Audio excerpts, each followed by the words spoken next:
بسم اللہ الرحمن الرحیم۔ السلام علیکم۔ شیخ سعدی رحمۃ اللہ علیہ کی حکایات۔ شیخ سعدی سے کسی نے پوچھا، حال کیسا ہے؟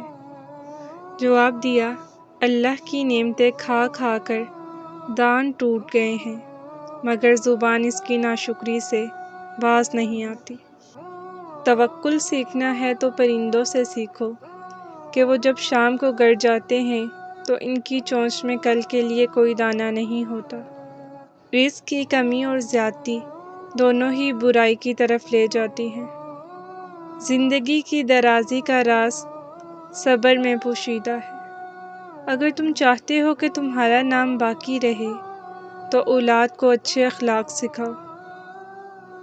دشمن سے ہمیشہ بچو اور دوست سے اس وقت جب وہ تمہاری تعریف کرنے لگے۔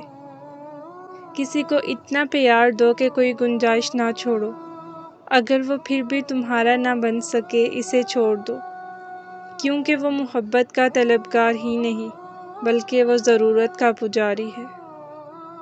یہ ضروری نہیں کہ جو کوئی خوبصورت ہو نیک سیرت بھی ہو، کام کی چیز اندر ہوتی ہے۔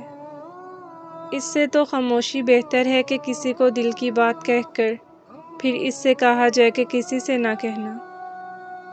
اچھی عادت کی نیک اور پارسا عورت اگر فقیر کے گھر بھی ہو تو اسے بادشاہ بنا دیتی ہے۔